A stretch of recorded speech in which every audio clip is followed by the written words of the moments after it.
Hi, I'm Govira Go Home. Welcome back to the channel. I love building kits, and I do tend to build some bigger kits. I love custom building kits as well, and kit bashing. And I think for my next big kit build, we're gonna build a diesel house, but not just one diesel house, but three of them together to make one really big facility, which I know it sounds a little crazy. I wouldn't be the first to do it, but I'm excited. I really want to do this. So follow along. Here we go.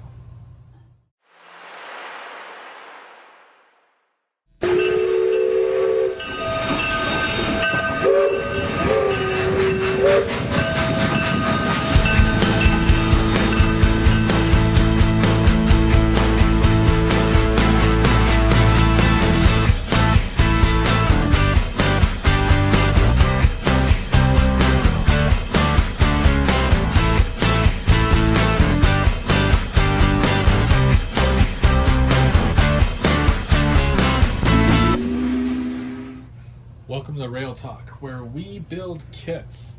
So, this is the Walthers Cornerstone Modern Diesel House. I have built one of these before. It is a little challenging, but it didn't really, I didn't use it on a layout or anything like that. I really just wanted the kit in general. For this here, I'm going to be making almost like a quarter scale of the Whitby Go maintenance facility, and the overall inside, the shape of it, it's very similar, but of course it's massive, right? So for the area that this is going in, the back of it will be basically, you won't see the back.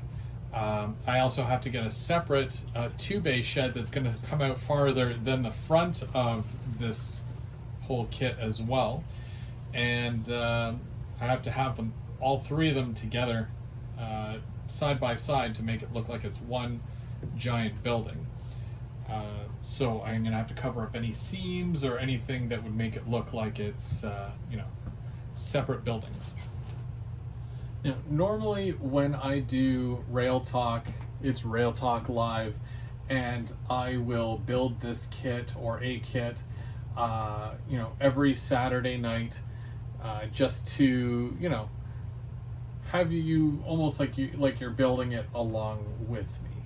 But because winter is near and I have a lot of parts that I need to spray paint, and I have to spray paint outside, I want to make sure that I can get a lot of this done, at least spray painted, before it gets too cold outside that I cannot, spray paint. So what I'm going to do now, I'm going to do an unboxing. I'm going to show you basically what's in one box, and you'll know that obviously all three of them will have the same parts. And I'm going to show you what I plan on doing as far as the overall build. Okay, so let's crack this thing open. I kind of know what to expect with the diesel house because, like I said, I have built one in the past. Now, whether or not they've made any improvements to the overall kit, I am not sure, but we will find out. I'm also going to need a large area, which this is a pretty decent amount of space, but that's going to fill up quickly once I have things on cardboard and things are getting spray painted and whatnot. You do get a decal sheet as well, just some safety signs and whatnot. This is your engine house book. The instructions are okay. It's not the best, but if you plan it out, you can really get get this thing looking good. My last one I had painted blue, and I made it into a Via Rail maintenance facility.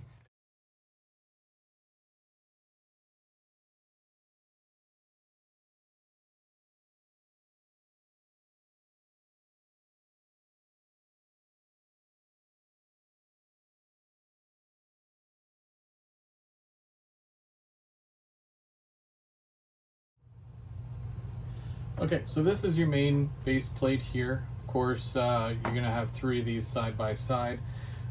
There's several supports throughout. You want to take note of which is the front of your building and which is the back. That'll help you with your overall build.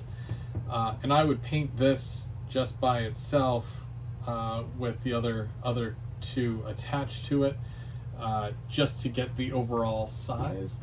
And then this will probably be a concrete color, and then I'm going to do a lot of other individual pieces, different colors. I might not need the roof pieces, but I will hang on to them. Same thing with the clear plexiglass windows.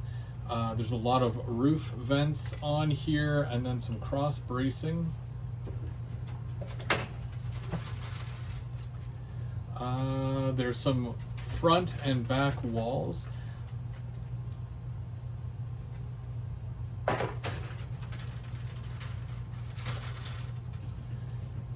More supports that go up the middle, some doors, and then all of these supports here, these are all going to hold up the track, the rails and whatnot. And then, yeah, you've got some handrails. They're going to be a nice yellow color, the safety rail, some walkways, more vents. Even more. There's a lot of pieces here. These hold up the walkways. Yeah, there's going to be a lot of pieces here that are repetitive, and that's going to probably take the longest.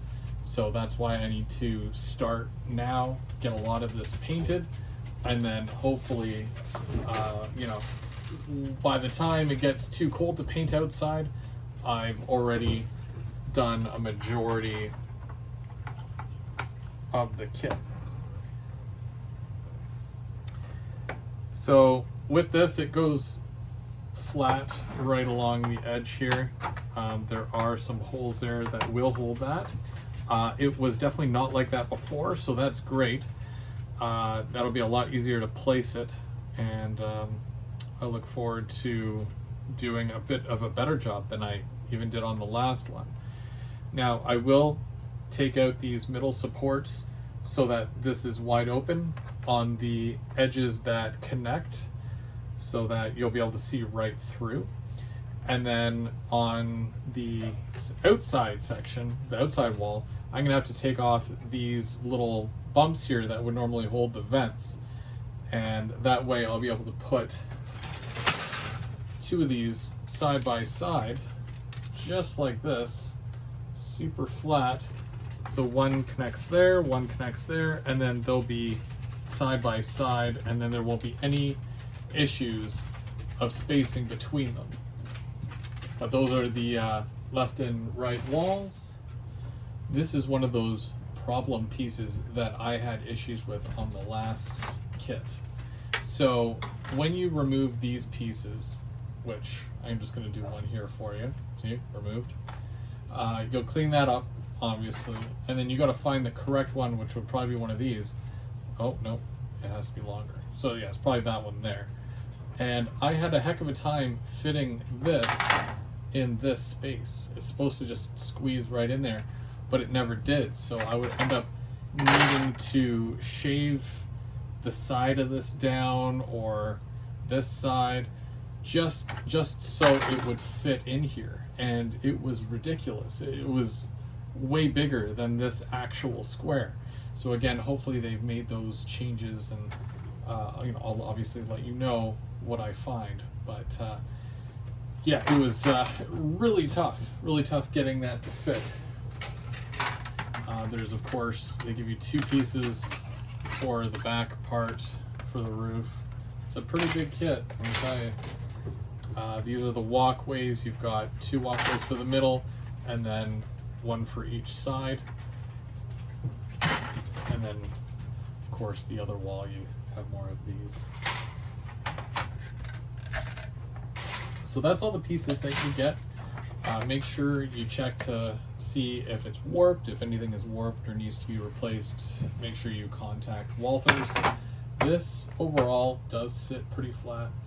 I'm probably gonna have to put some weight on it, and then when I attach the other one, put some weight on that, and I want to make sure that they're flat together.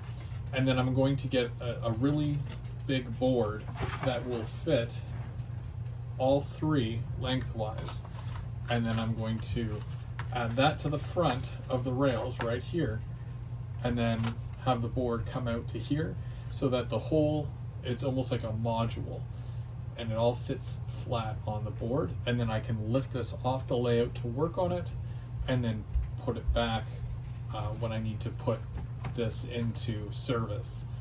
And then that way I can paint and work on detailing, weathering, lighting, and then just add it to the layout after. And if I have to move, I can remove the whole thing in a really easy way.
And here's one more look of all 3 of these kits side by side. Before I glue anything, I just obviously want to check everything over, make sure it's all good, it's clean. Yeah, it's, for one of these, it's 16 inches long or deep, like this way, and it's about 9.5 inches wide. So yeah, it makes it a very, very big kit just by itself, just the one kit. But to have 3, it'll be quite the challenge, especially with the fact that, you know, they weren't really made to be connected like this. Can't stress that enough. It's not supposed to go like this, but if I'm making it into one big kit, you will be able to tell the difference. So join me this Saturday, October the 5th, which will kick off my 10 years on YouTube and making content as Go Via or Go Home. And you know, kicking this thing off with such a big kit build, I think I'm doing it right. I think this will be fun. If you want to get one of these kits and build along, get 3 kits. I'll show you how we're going to do this. We're going to detail the inside and the outside so that it looks like the real thing. So we'll see you on Saturday at 8 o'clock for Rail Talk Live.